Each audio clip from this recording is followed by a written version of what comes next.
আসসালামু আলাইকুম সুপ্রিয় দর্শক, আজকের এই ভিডিওতে আপনাকে স্বাগত জানাচ্ছি। শুরুতেই একটা কথা বলে নিতে চাই, দেশের লক্ষ লক্ষ সরকারি চাকরিজীবীর জন্য এলো সেই সংবাদ যার জন্য তারা বছরের পর বছর ধরে অপেক্ষা করে আসছিলেন।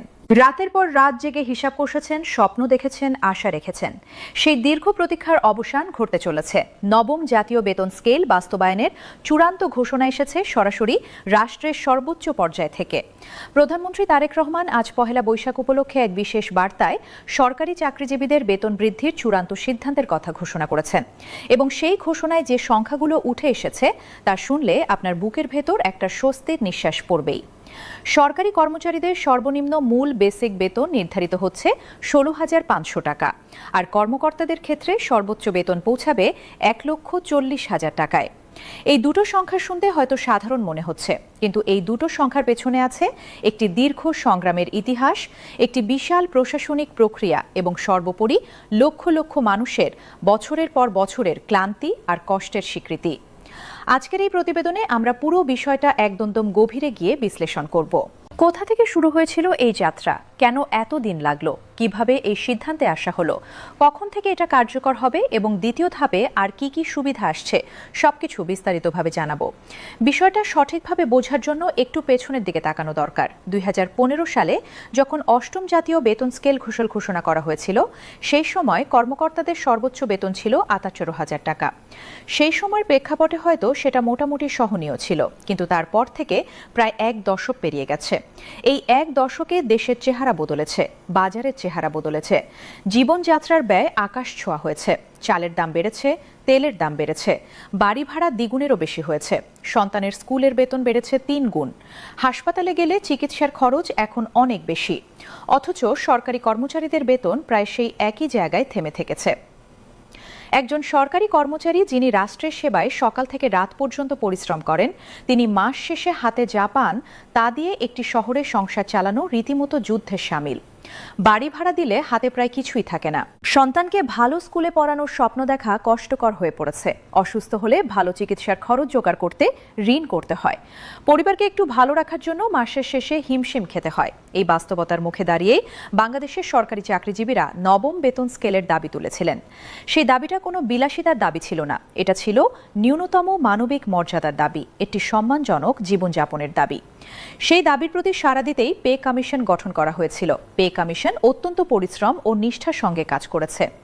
শত শত সরকারি কর্মকর্তা ও কর্মচারীর সরাসরি মতামত সংগ্রহ করেছে, দেশের অর্থনৈতিক সক্ষমতা বিশ্লেষণ করেছে, আন্তর্জাতিক মানদণ্ডের সঙ্গে তুলনামূলক পর্যালোচনা করেছে, বিভিন্ন পেশার মানুষের জীবনযাত্রার প্রকৃত ব্যয় নিরূপণ করেছে এবং অবশেষে একটি সুচিন্তিত, বাস্তবসম্মত এবং দীর্ঘমেয়াদী সুপারিশমালা তৈরি করতে সক্ষম হয়েছে।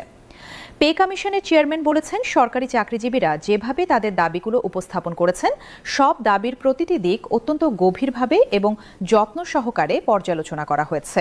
তিনি স্বীকার করেছেন যে হয়তো সব দাবি একটি ধাপেই পূরণ করা সম্ভব নয়, কিন্তু ধাপে ধাপে পূর্ণাঙ্গ বাস্তবায়নের পথে সরকার অটল এবং দৃঢ় প্রতিজ্ঞ।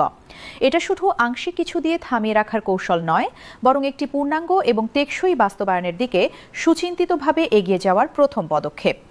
প্রধানমন্ত্রী তারেক রহমান আজকের ঘোষণায় বলেছেন, আমরা সরকারি চাকরিজীবীদের জন্য সর্বোচ্চ 1,40,000 টাকা পর্যন্ত বৃদ্ধির সিদ্ধান্ত নিয়েছি।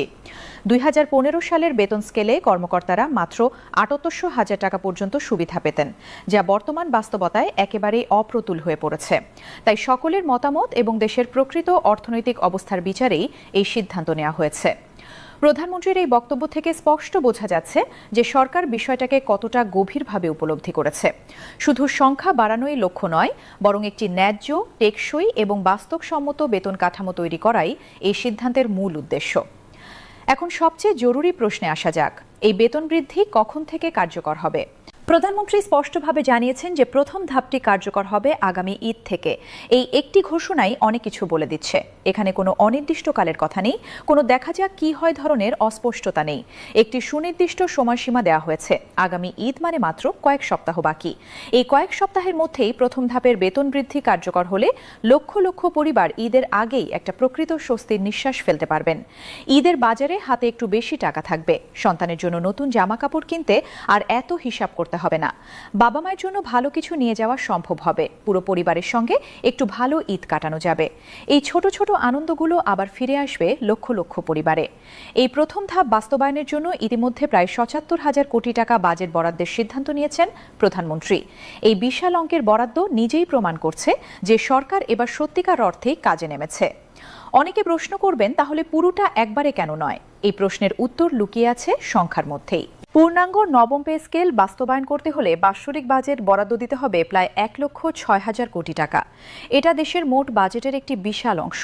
এই পুরো অঙ্কটা যদি একবারে বরাদ্দ করা হয়, তাহলে শিক্ষা, স্বাস্থ্য, গ্রামীণ উন্নয়ন, অবকাঠামো নির্মাণ সহ অন্যান্য গুরুত্বপূর্ণ খাতে বাজেট কমে যাবে। দেশের সাধারণ মানুষ ক্ষতিগ্রস্ত হবেন। সামষ্টিক অর্থনীতিতে বড় ধরনের অস্থিরতা তৈরি হবে। সরকার চায় না যে সরকারি কর্মচারীদের বেতন বৃদ্ধির কারণে দেশের অন্যান্য মানুষের জীবনে কষ্ট বাড়ুক। তাই ২ ধাপে বাস্তবায়নের সিদ্ধান্তটা আসলে একটি অত্যন্ত দায়িত্বশীল এবং দেশের সামগ্রিক স্বার্থের কথা ভেবে নেওয়া পরিপক্ক সিদ্ধান্ত। অর্থমন্ত্রী আমির খসরু এবং বাংলাদেশ ব্যাংকের গভর্নর এই বিষয়ে একাধিক বিস্তারিত বৈঠকে মিলিত হয়েছেন।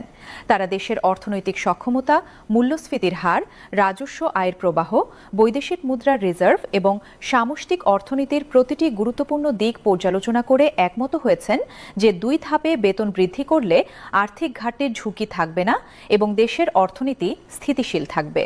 এই গভীর ও বিস্তারিত বিশ্লেষণের ভিত্তিতেই পে কমিশন চূড়ান্ত সুপারিশ তৈরি করেছে এবং প্রধানমন্ত্রী তারেক রহমান সেই সুপারিশের সম্মতি জানিয়ে আজকের এই ঐতিহাসিক ঘোষণাটি দিয়েছেন। আজকের বিশেষ বৈঠকে গ্রেড ভিত্তিক বেতনের বিস্তারিত তালিকা নিয়েও অত্যন্ত গুরুত্বপূর্ণ আলোচনা হয়েছে। পে কমিশনের চেয়ারম্যান বলেছেন, আমরা যদি সর্বোচ্চ ও সর্বনিম্ন বেতন ধারাবাহিকভাবে বজায় রাখি এবং গ্রেডগুলোর মধ্যে সুষম ও যৌক্তিক ব্যবধান নিশ্চিত করি, তাহলে দীর্ঘদিন ধরে চলে আসা বৈষম্য স্থায়ীভাবে দূর করা সম্ভব হবে। তিনি জোর দিয়ে বলেছেন, এই বেতন স্কেলের মূল দর্শনই হল বৈষম্য মুক্ত একটি কর্মপরিবেশ তৈরি করা। আমরা চাই না ভবিষ্যতে কর্মচারীরা আবার কোনো বৈষম্যের শিকার হন। প্রতিটি গ্রেডের মধ্যে যে ব্যবধান থাকবে সেটা যাতে ন্যায্য ও যৌক্তিক হয়, সেই বিষয়টি নিশ্চিত করতে দীর্ঘ সময় ধরে অত্যন্ত সতর্কতার সঙ্গে কাজ করা হয়েছে। পে কমিশনের চেয়ারম্যান আরও জানিয়েছেন, প্রধানমন্ত্রী তারেক রহমানের নির্দেশক্রমে সবকিছু বাস্তবায়ন করা হবে। তার দিক নির্দেশনা অনুযায়ী অর্থ মন্ত্রণালয় প্রতিটি পদক্ষেপ সময় মতো নিশ্চিত করবে। এই বক্তব্যটা থেকে স্পষ্ট বোঝা যাচ্ছে যে সিদ্ধান্ত গ্রহণ প্রক্রিয়া সম্পন্ন হয়েছে এবং এখন কার্যকর বাস্তবায়নের পথেই এগোচ্ছে সবকিছু। সেই পথে কোনো বাধা নেই, কোনো দ্বিধা নেই এবং কোনো অনিশ্চয়তা নেই। প্রধানমন্ত্রী তারেক রহমান আজ আরও বলেছেন, আমরা অবশ্যই যথাযথভাবে বেতন বৃদ্ধি করব। বেতন বৃদ্ধিতে কিছুটা সময় লাগলেও ধাপে ধাপে সবকিছু বাস্তবায়নের মাধ্যমে দেশের অর্থনীতির উপর কোনো অস্বাভাবিক চাপ তৈরি হবে না। আমরা চাই না সরকারি কর্মচারীদের বেতন বৃদ্ধির সঙ্গে সঙ্গে দেশের অর্থনৈতিক ভিত দুর্বল হয়ে পড়ুক, কারণ দেশ শক্তিশালী থাকলেই কর্মচারীরা দীর্ঘমেয়াদে শক্তিশালী থাকবেন। দেশের অর্থনীতি স্থিতিশীল থাকলে সরকারি চাকরিজীবীদের সব সুবিধা টেকসইভাবে নিশ্চিত করা সম্ভব। এই দর্শনটা অত্যন্ত পরিপক্ক এবং সুদূর প্রসারী চিন্তার প্রকাশ। দ্বিতীয় ধাপ সম্পর্কে এখনও সুনির্দিষ্ট তারিখ ঘোষণা করা হয়নি, তবে প্রধানমন্ত্রী জানিয়েছেন, আগামী ৫ কর্মদিবসের মধ্যে একটি বিস্তারিত প্রতিবেদন প্রকাশ করা হবে। সেই প্রতিবেদনে দ্বিতীয় ধাপের রোডম্যাপ, সময়সীমা, গ্রেড ভিত্তিক বিস্তারিত বেতন কাঠামো এবং অন্যান্য সুযোগ সুবিধা সম্পর্কে বিস্তারিত তথ্য থাকবে। বছরের পর বছর যারা অপেক্ষা করেছেন তাদের জন্য এখন আর মাত্র কয়েকটি দিনের অপেক্ষা। মাত্র ৫টি কর্মদিবস পরেই পুরো চিত্রটা আরও পরিষ্কার হয়ে যাবে এবং সেই চিত্র দেখে অনেকের চোখে আনন্দের জল আসবে, এটা আমি নিশ্চিতভাবে বলতে পারি। বিশেষজ্ঞরা বলছেন, এই বেতন বৃদ্ধির সিদ্ধান্ত শুধু সরকারি কর্মচারীদের জন্যই উপকারী নয়, এটা পুরো দেশের অর্থনীতির জন্য একটি বড় ইতিবাচক সংবাদ। যখন লক্ষ লক্ষ সরকারি কর্মচারীর হাতে বেশি অর্থ আসবে, তারা বাজারে বেশি ব্যয় করবেন। পাড়ার ছোট মুদির দোকান থেকে শুরু করে বড় শপিং সেন্টার পর্যন্ত, রিকশাওয়ালা থেকে শুরু করে হোটেল রেস্তোরাঁ পর্যন্ত সবাই এর সুফল পাবেন। অভ্যন্তরীণ চাহিদা বাড়বে, ছোট বড় ব্যবসা বাণিজ্যে নতুন গতি আসবে এবং সামগ্রিক অর্থনীতিতে একটি শক্তিশালী ইতিবাচক চক্র তৈরি হবে। তাই এই সিদ্ধান্তটা শুধু সরকারি চাকরিজীবী নয়, পুরো বাংলাদেশের জন্যই একটি বড় সুখবর। প্রধানমন্ত্রী তারেক রহমান আজকের বার্তায় বলেছেন, আমরা আশাবাদী যে সবকিছু ধারাবাহিকভাবে বাস্তবায়ন হওয়ার মাধ্যমে কর্মচারীদের যত আকাঙ্ক্ষা আছে প্রতিটি আকাঙ্ক্ষা পূরণ হবে। পূর্ণাঙ্গ বেতন স্কেল বাস্তবায়নের মাধ্যমে দীর্ঘ প্রতীক্ষিত সব সুবিধা কার্যকর করা হবে।